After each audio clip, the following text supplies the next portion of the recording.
निज मन को पचारि देखंतु आपणक भितरे गोटे चिंता आसीबो बाबांकर एई कथा सुनिला परे आमे तो गृहस्थाश्रम रे अछु आमे परिवार प्रतिपोषण पाई आमको विभिन्न मानव को विभिन्न व्यक्ति को विभिन्न प्रकार कर्म मिली आमे सही कर्म आमे करिबो तेणु आमको ए सब कर्म करने को केमिति समय मिलिबो देखंतु आपण जेतबेले सांसारिक कर्म करूचंती से सांसारिक कर्म रे कोन संपूर्ण निमग्न हो जाइचंती आ से सांसारिक कर्म भितर आपणकर अलगा कौन सी चिंता कौन आसु नहीं बिना चिंतार आपण किछि करि परिबे नहीं गोटे चिंता होउची आपण काम करूचंती जेमती दांत बिंधुची दांत बिंधा पाखरे मन रही आपण किंतु काम करी चली बुझी पारुचंती दांत बिंधा होउची किंतु काम चली जेमती विषयी लोक धन चिंता करुची एने तार काम करी चली से भली बिना चिंतार कई बंची पारिबे नहीं चिंतार रहीकि आपण कर्म करूचंती तेणु आपण सेतिक समय कर्म भितर जदि भगवान को चिंता नहीं नेबे आ भगवान को चिंता रहिबे बा भगवान को स्मरण रे रहिबे एने काम चली थबो आपण भगवान को स्मरण रे रहउथबे जो माने सत्संग सुनुथबे मन रे प्रश्न उठिबो गोटे चिंता रे रही आ गोटे काम केमिति करि हबो निजे करूचंती ताको अनुभव करी देखंतु गुरुदेव कहते 50% कंसंट्रेशन तुम्हें कर्म रे रख 50% कंसंट्रेशन तुम्हें भगवान को पाखरे रख यह केवल संभव अभ्यास द्वारा तेणु केमिति अभ्यास करहब से अभ्यास पाई आमको सत्संगर आयोजन करा जाइछि साधना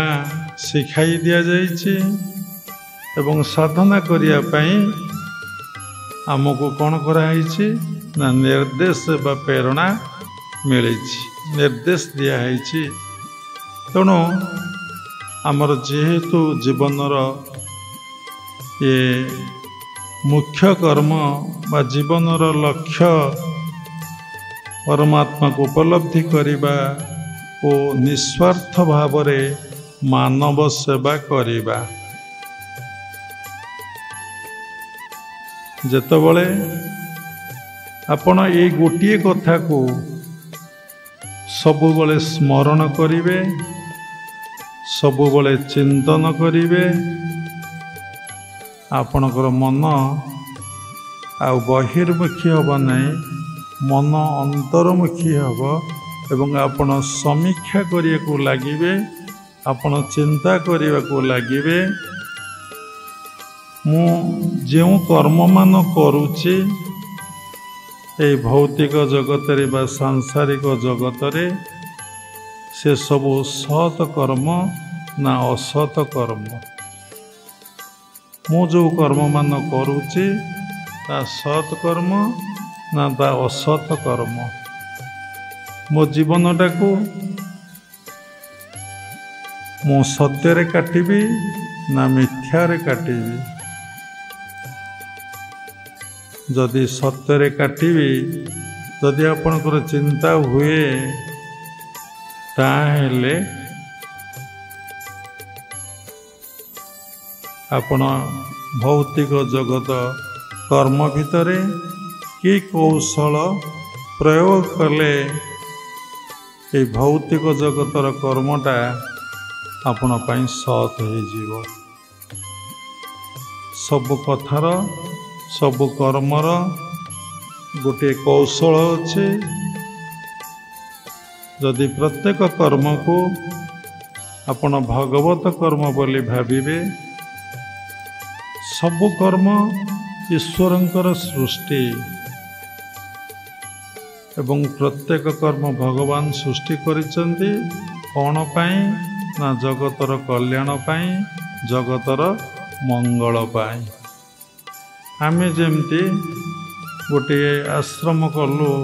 से जेते काम करुचु आश्रमर मंगल पाई। आश्रम कौन पाई करा जाइछि ना आश्रम गोटे हूँ सेल्फ रियलाइजेशन सेंटर, आत्म उपलब्धिर केंद्र। सेठी आसिले आमको आत्म उपलब्धिर कथा शिखई दिया जाए। सेठी संपूर्ण भावरे शृंखलित जीवन जापन करिया को पड़े। जमती स्कूल रे कॉलेज रे नाम लिखेले ना लिखेले एडमिशन कले नीति और नियम रे जीवन निर्वाह करिया को पड़े। से भली ये सेल्फ रियलाइजेशन सेंटर बा अनुष्ठान को आसिले, केंद्र को आसिले, आश्रम को आसिले हमको अनेक गुड़ी नीति और नियम मानिबा को पड़िबो। आपण जेते बड़ प्रतिष्ठित व्यक्ति होइथांतु, जेते बड़ शिक्षित होइथांतु, जेते बड़ ज्ञानी होइथांतु, जेते धनी व्यक्ति होइथांतु, किंतु सेठी समस्ते समान और सेठी समस्त को समान शिक्षा दिया जाए। एवं धीरे धीरे जे से केन्द्र नीति नियम मानी गभीर रु गभीर तर साधना करे, ताको गुरुदेव डाकिकी उच्चतर साधना शिखई दियंती। सबु बेले केन्द्रर मुख्य जी थांती से सबु बेले सूक्ष्म रे थांती, तांकर अंतर्दृष्टि थाए। ए सबु कथा को से भल भाव देखि पारंती, जानी पारंती, समस्तंकर मनर कथा को से भल भाव बुझी पारंती। किंतु आपण मानकर चिंताधारा जे ये किछि जानी पारु नांती, मुख्य व्यक्ति किछि जानी पारु नांती, किछि बुझी पारु नांती। कारण निजर साधना निजर ज्ञानर मापकाठी रे व्यक्ति कौन करे ना सबुबले अन्य को मापिबा को परीक्षा करिया को लगी थाए।